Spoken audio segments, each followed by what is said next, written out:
coach. We'll have Jaylin, Rocco, and as well in a moment. But if you want to get started, is it opening statement or do you want to get players? Whatever's easier for you. It's easier for me. Yeah. Go. Yeah. From our standpoint, obviously, first and foremost, let me just say, obviously, again, what an awesome week it was for us here in the last couple of days. No matter what the result was, this experience for our 18 to 22-year-old student athletes to come here and be a part of this journey.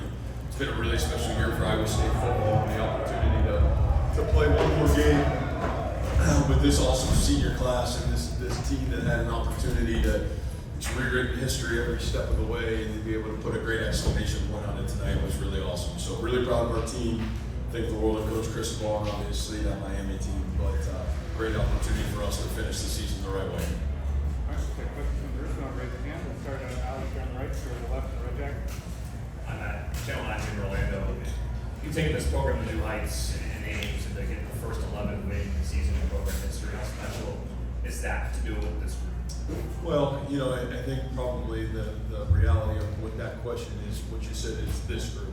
And, some of the greatest leadership that I've ever witnessed in my career, to be quite honest with you. Fortunate to play in some of these games, be a part of these games as a player in the program, I won a lot. But to watch great, unbelievable, selfless leadership, it's hard to find that today in our culture. Really hard to find it in our sport. But our senior leadership, some of our great junior leadership and sophomore leadership, it was leadership for the ages for us. And we saw it every step of the way. I think you guys got a chance to witness it tonight, how our kids don't flinch. They just keep playing and they continue to give us an unbelievable opportunity to win. It's because the character and the leadership of this team. Take one in the back on the left. Manny Navarro with The Athletic. Question for you guys. Obviously, one of the coolest ceremonies for a bowl game there is in the sport. Just curious about your decision to pick cinnamon roll, and how did it actually taste? I really like cinnamon rolls, so when I heard about the choices, that was my immediate go-to. And it tasted better than I thought it was going to taste. So that's it. If you have a question, raise your hand. We'll take one on the right here. Third row. Rocco, on that point then, Phil Ross running the Associated Press, you guys are down with that drive. You've had drives like that throughout the course of the season. What was the emotion? What was the kind of focus going into that go-ahead drive, knowing what you needed to do in the game? I think you said it. We've been in those situations before.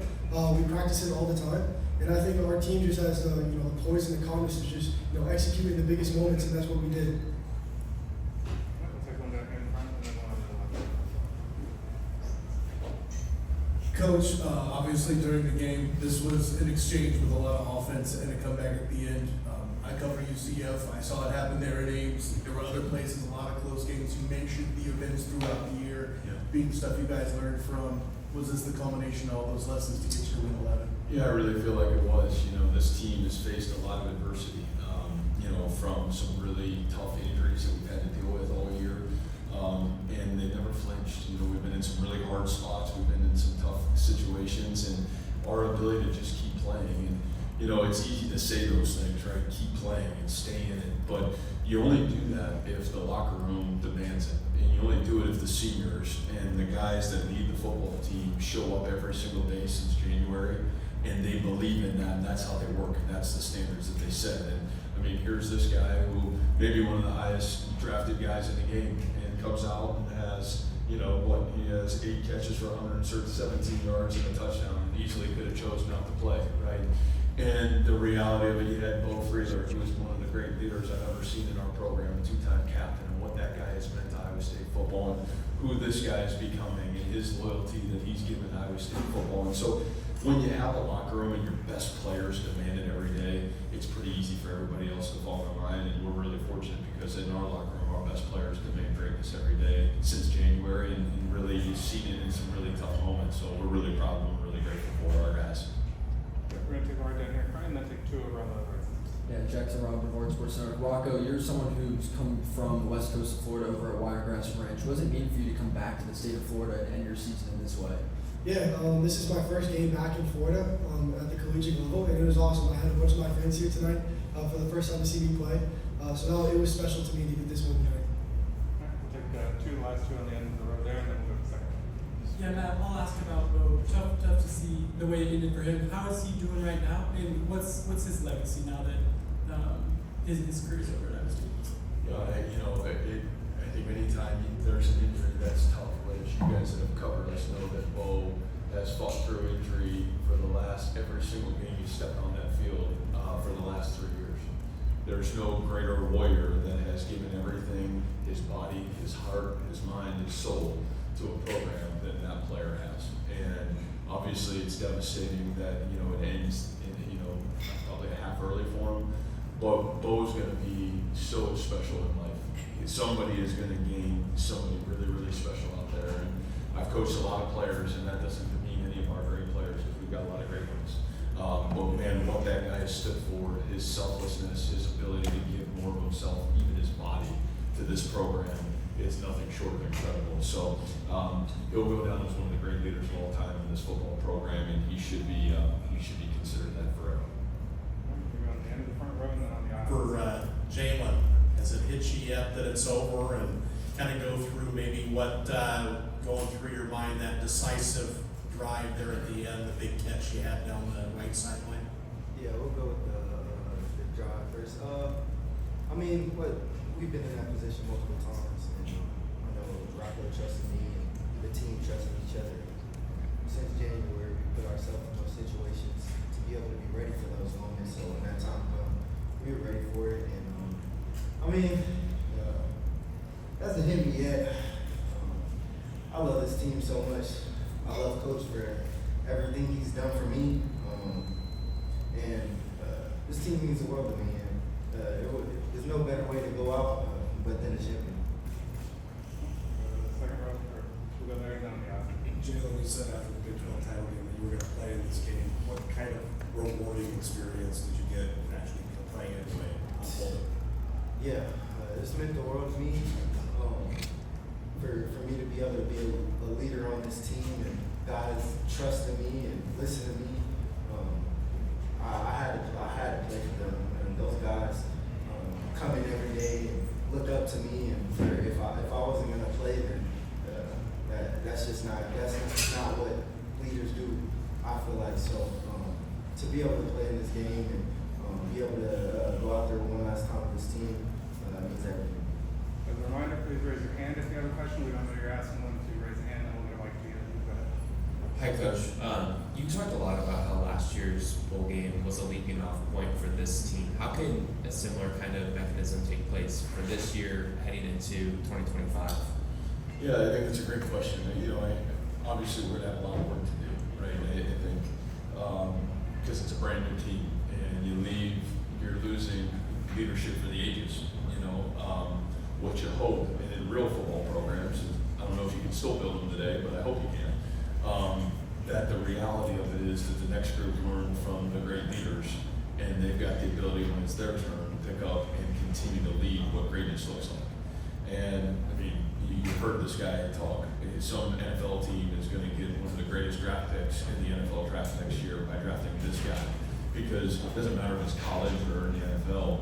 You want guys that demand to show up every day and be the best. And we have a lot of those great seniors. Now we're fortunate because you got guys like Rocco, and you got a lot of guys that got a great experience this year.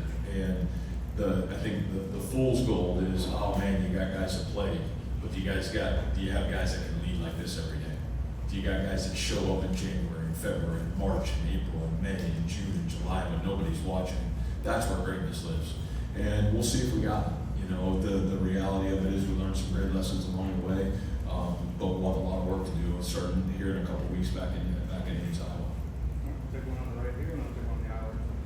Coach, what is Rocco's toughness and ability to keep plays alive mean to you? And then after that, Rocco, can you just talk about your drive out there and where you get that from? Yeah, I would just say what Rocco means to me is a great deal, because the position that he plays is, in my opinion, the hardest position in sport. Everybody has a thought on what should happen with the ball in every play. The ability to sit there and the game is in your hands on every single play that you play And when you have a guy that stands for what's right behind the scenes, who he is far greater than what he does. It's awesome that, man, he's doing great things out there and he's getting better every game.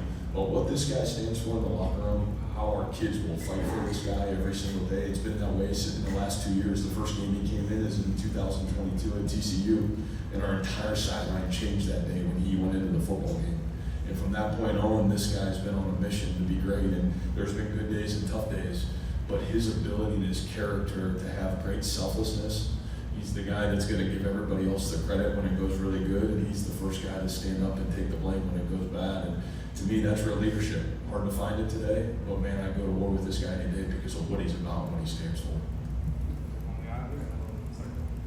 Charles Vaughn. Coach, I wanted to ask you about your thoughts on Miami making that quarterback change. Was that something you guys expected with your defense getting those key stops towards the end of the game? Do you think that kind of helped you guys with momentum and close it out? Yeah, I don't know. Obviously, that's all speculation. Obviously, what it is, I don't think we had any idea what it was or wasn't going to be. The game obviously had to change a little bit.